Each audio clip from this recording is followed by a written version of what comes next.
Hey guys, Pastor Ben here with another review and reflection. Today I want to talk about a book that I finished reading about a week or two ago. It's a reprint, a new version of an old book.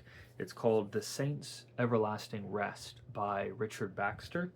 And this is an updated and abridged edition put together by Tim Cooper. And this is published by Crossway. So this just came out, I think, earlier this year, 2025.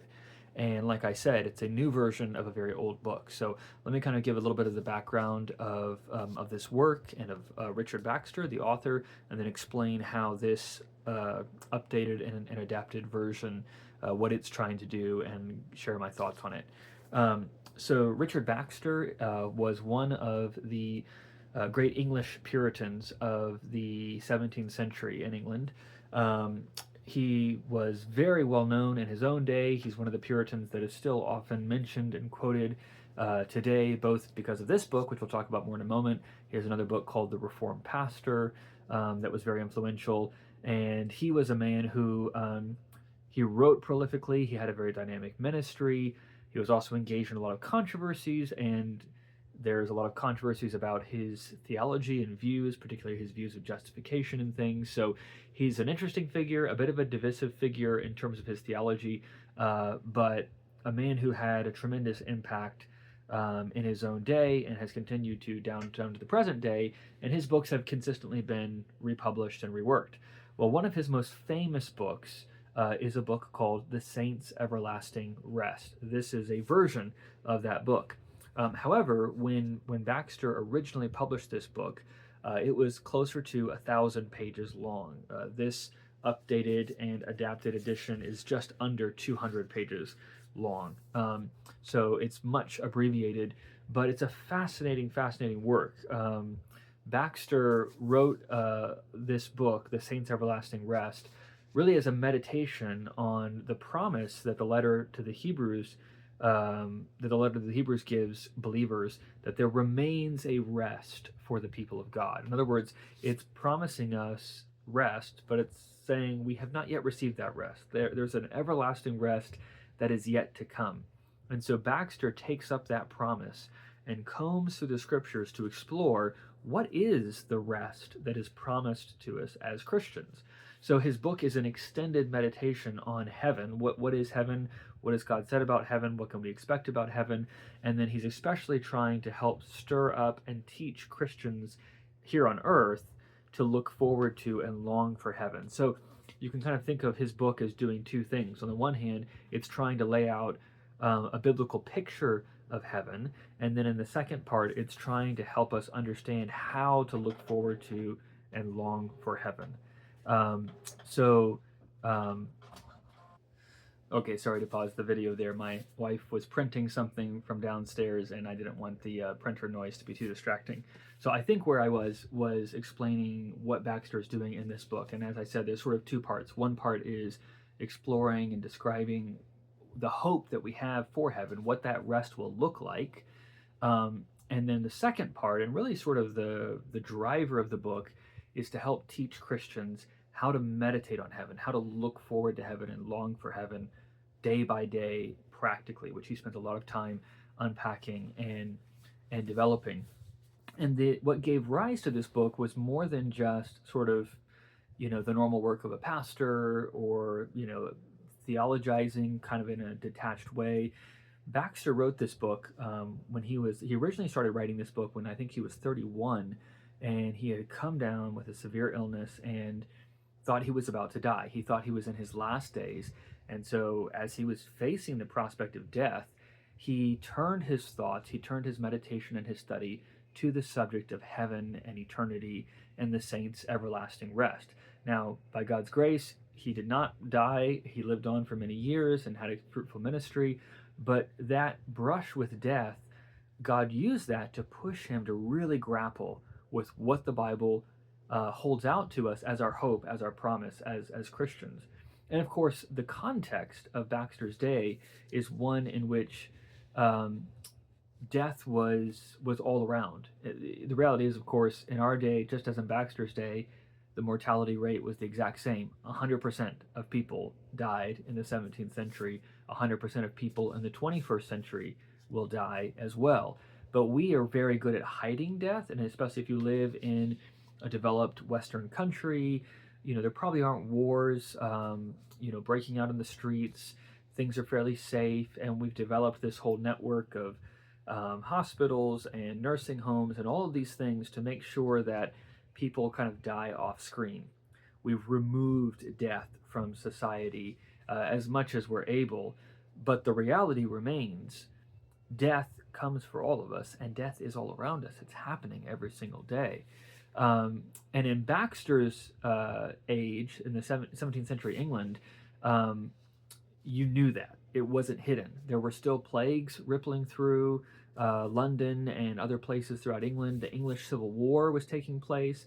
Baxter, as a young man, was part of those efforts. He saw battlefields. He saw the aftermath of battlefields. And of course, it was a time when it was very common for women to die in childbirth. It was very common for children to die. I was just sharing a quote on Facebook from a contemporary of Baxter, a Scottish Presbyterian minister named Samuel Rutherford, and I was just being reminded of his biography. He lost his first wife and both of the children that she bore to him, and then when he remarried, he and his second wife had 7 kids, but 6 of those kids died. So by the time that Samuel Rutherford ends his life, he's buried 1 wife and 8 of his 9 children.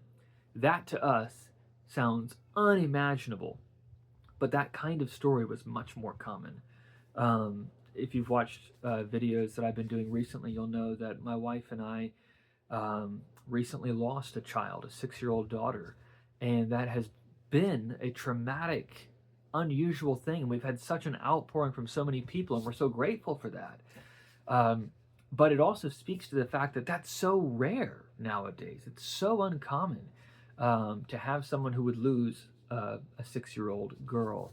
In the 17th century, every church, every parish, every community, every family would either have experienced that personally or would know those who had lost probably multiple children. It was very, very common. And I think because of that recognition of mortality, that closeness to death, people in former ages, and I think the Puritans in particular, thought deeply about heaven and drew great comfort from it. And so as we as a family have been plunged into the reality of loss, we've had to face death and recognize this is where we're all headed. The Puritans have been great comforts to us in a number of their works. And this is a book that my wife and I have both been reading, kind of tag teaming together, and it's been so, so good. So Baxter thought about this deeply, and he published this massive work, 1,000 pages long, 350,000 words, something like that is what the original version was. It's an incredible work, but it's also very intricate, very involved, long sentences, strange subdivisions. He tackles various related issues or questions or false teachings that were floating around at the time, and so it was always a difficult book. Although it was a big hit publishing wise when it first came out, and was republished in many different editions after Baxter's death. But it's also a bit of an unwieldy work, and especially if you are a modern reader who maybe has not read Puritans, it's a daunting task, probably more than people would do, to go back and read Baxter's original work kind of unedited. And that's where this edition that Crossways put together comes in. Tim Cooper, who is I think from New Zealand, yes, he's a professor of church history in New Zealand, and he is an expert on the Puritan era. He's written on John Owen, he's written on Thomas Manton, and he knows Baxter very well. He took the large, unwieldy, 1,000-page, 350,000-word book that Baxter had put together and has boiled that down to less than 200 pages, 35,000 words, so it's a tenth of the size in many ways of the original work, and it is just pure gold.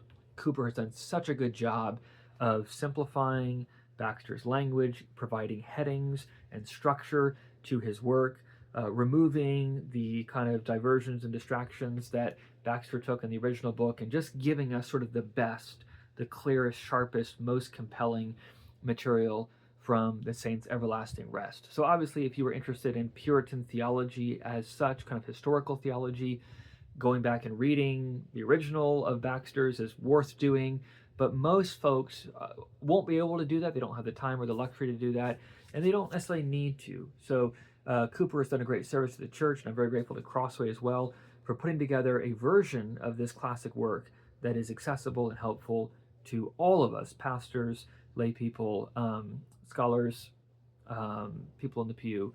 It's really, really well done. As you can see, it is a beautiful book, as Crossway has become so well known for doing.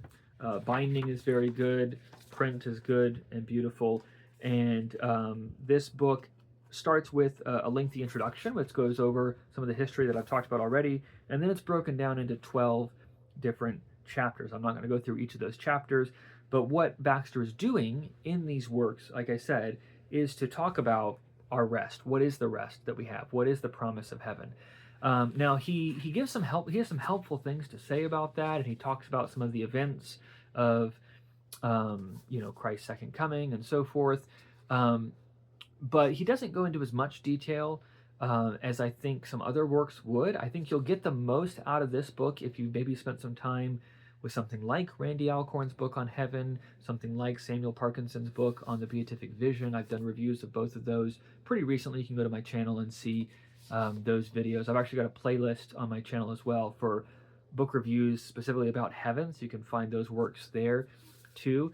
But Baxter is giving some good information and some biblical teaching on what heaven is, how we should think about and conceptualize that. I think more could be done there, more could be said there. What he has is good. I think it'd be great if you have a fuller vision of that, because where I think Baxter really shines is kind of in his second aim, which is how do we as Christians long for heaven? How do we meditate on heaven? How do we look forward to this everlasting rest that is promised to us as saints, as God's people? And so he kind of from the ground up builds a biblical understanding of and gives practical advice on how to practice meditation.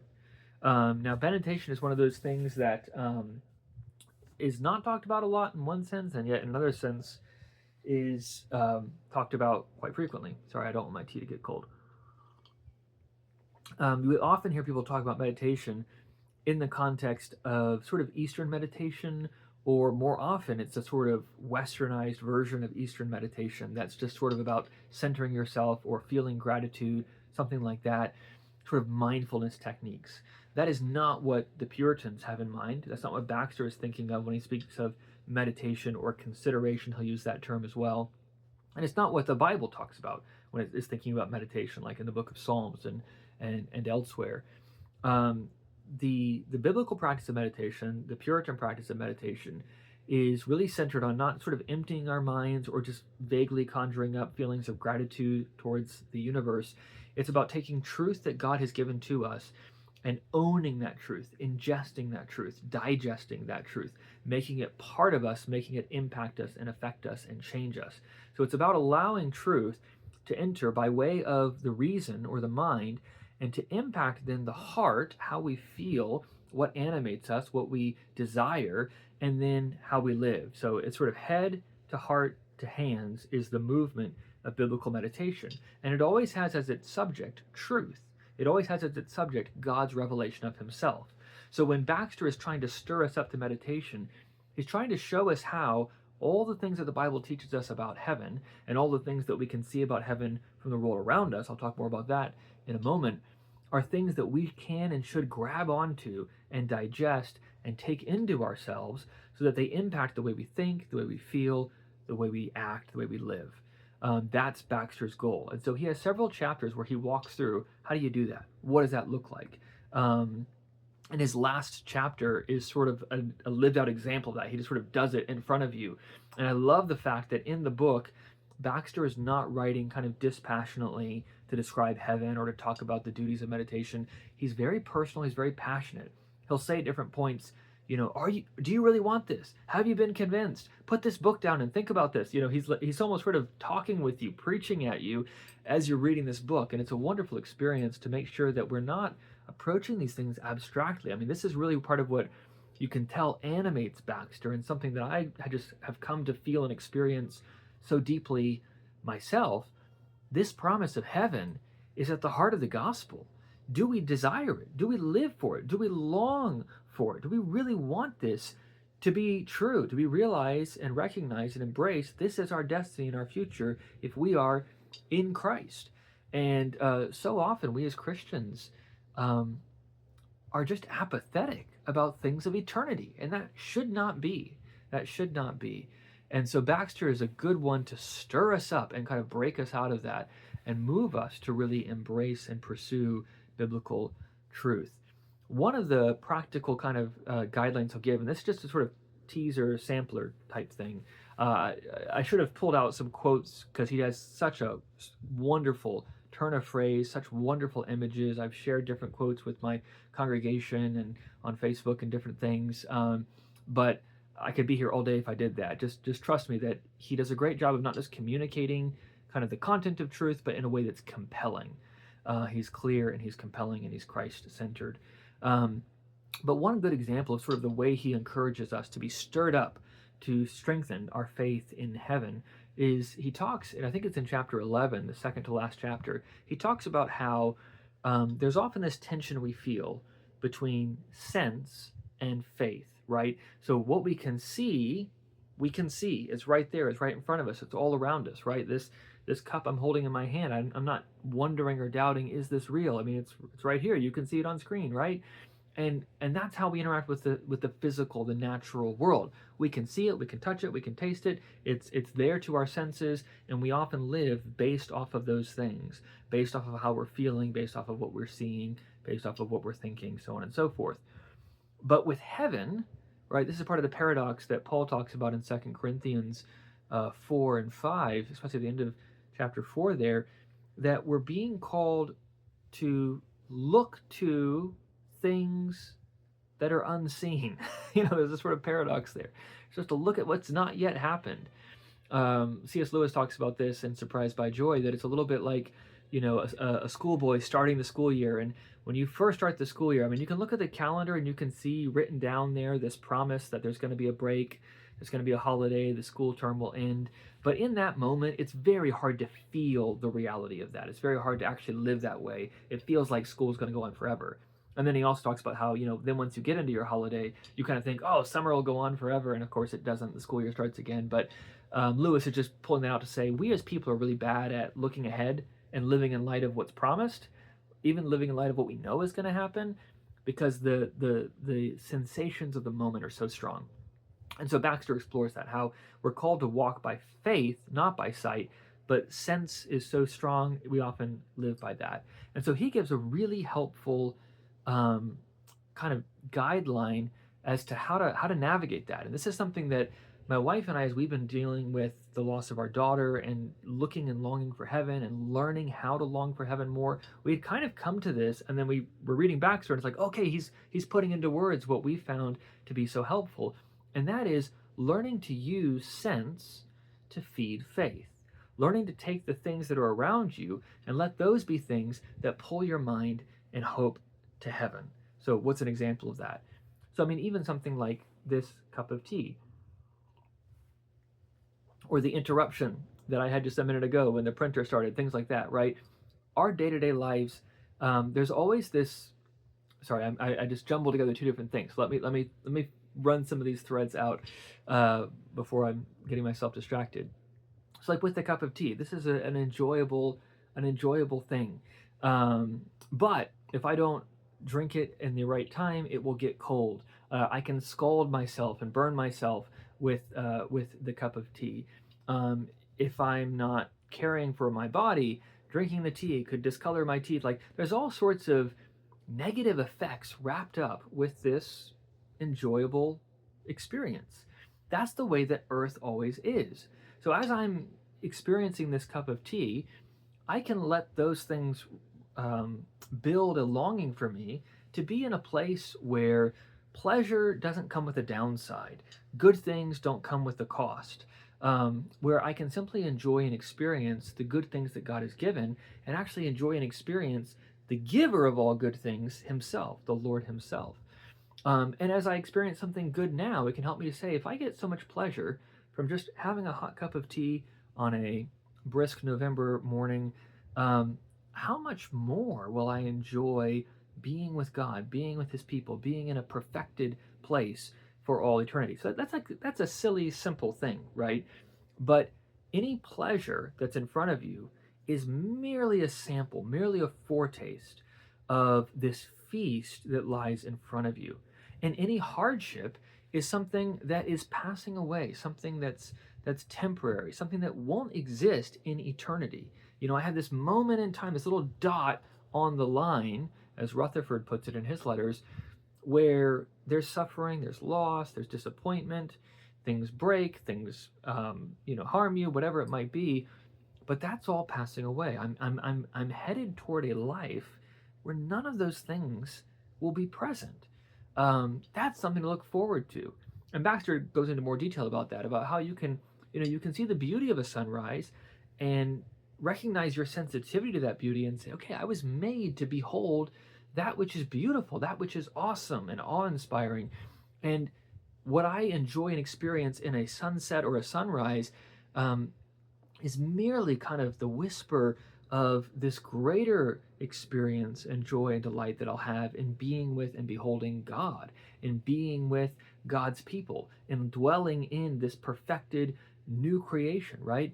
And again, if there's anything bad that's happening in that, and there's always good and bad mixed together, so you can pull on either of those threads and have them lead you to Christ and lead you to heaven and lead you to eternity. So you can allow your senses to actually direct you by faith to heaven and to what is promised. And Baxter, this book is just full of things like that. So I hope that you can sense how helpful this has been to me.